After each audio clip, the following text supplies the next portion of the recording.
E agora nós vamos conferir a segunda parte da entrevista com o biólogo e também ativista ambiental Antônio Eustáquio, mais conhecido como Tonhão. Tonhão, se estamos vivendo essa calamidade, né, desde 1987, como você mesmo diz, né, em seu texto enviado para a nossa produção, qual a razão dessa inação por tanto tempo? E mais, Tonhão, existiam manifestações boca a boca, como existe hoje nas redes sociais, que o povo reclama de falta de água? Não existia. A gente que atua na área sempre está atento e está encaminhando ações para prefeitura, né, para o governo do Estado, através do órgão gestor do Estado, está encaminhando para o Ministério Público, né? Eu sinto muito, sabe?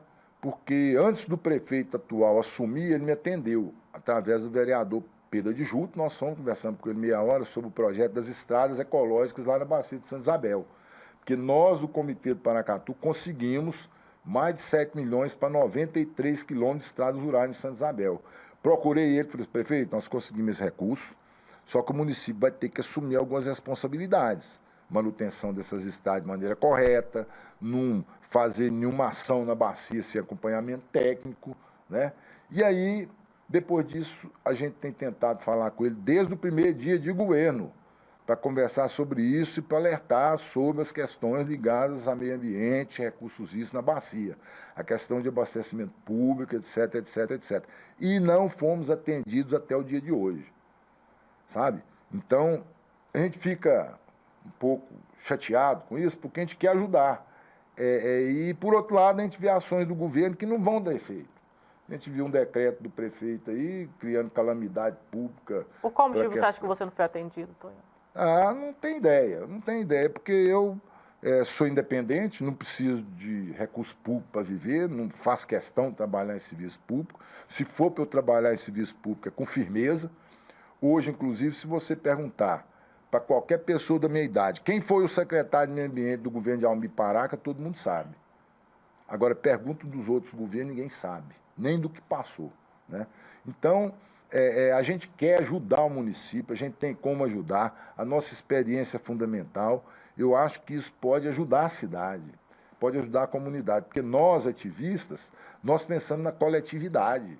Nós não estamos pensando em grupo político, sabe, em companheiro político, não estamos pensando nisso. Nós pensamos na comunidade. Quem mais sofre é o pessoal mais humilde, o pessoal de baixa renda. Você quer ver? Você olha na periferia se está faltando água e olha no centro se está faltando água. Você vai ver que na periferia falta muito mais água do que no centro. E a situação vai piorar nos próximos dias, porque os poços artesianos que a Copasa furou e conseguiu água, porque essa parte baixa de Paracatu não tem água. Ela é seca e não é de hoje.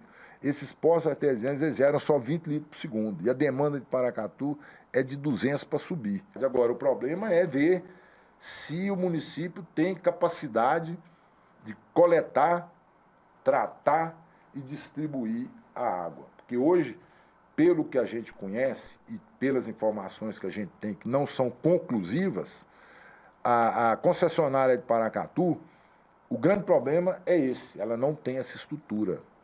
Entendeu? Pode ter um dilúvio, pode ter água à vontade, que vai faltar água na cidade. Isso que eu ia te perguntar, diante, né, dessa crise hídrica, o que você acha que pode acontecer se essa situação não mudar? E mais, se chover por esses dias agora, dará uma certa folga para o abastecimento de água na cidade?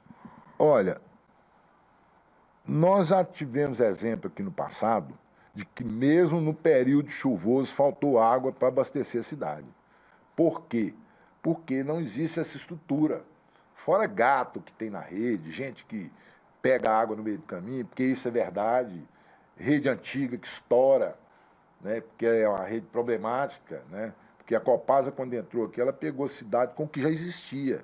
Então, aqui tem rede de esgoto de 50 anos atrás, tem rede d'água de 50 anos atrás, que vive estourando, né, tem esgoto de manilha. Então, tem um monte de problema que precisa ser resolvido. Agora, o gestor público tem que saber a que ele veio, ele tem que saber o que ele está fazendo na prefeitura, os vereadores também têm que saber o que eles estão fazendo na Câmara, sabe? Porque a sociedade, ela é inocente, ela acaba escutando rede social e acreditando em rede social. né? Porque hoje todo mundo usa o WhatsApp como uma ferramenta e o WhatsApp é terra de ninguém. Qualquer um vai lá e fala qualquer besteira, o cidadão acredita, né? Então, a gente tem que trabalhar com uma questão mais concreta. E eu estou à disposição, para concluir, eu estou à disposição para participar de um debate com qualquer um da sociedade, um debate ao vivo, com quantas pessoas quiser, com vereadores, todos e mais quem eles quiserem colocar, técnicos, especialistas, o próprio prefeito, seu secretariado, para a gente debater e mostrar essa questão, né? Porque nós precisamos de mostrar isso e para ver se a sociedade se mobiliza para cobrar ação, porque senão nós não vamos ter saída e vamos continuar nessa mesma situação por um longo período, ou até que um dia a gente tenha administradores comprometidos com o bem-estar da coletividade.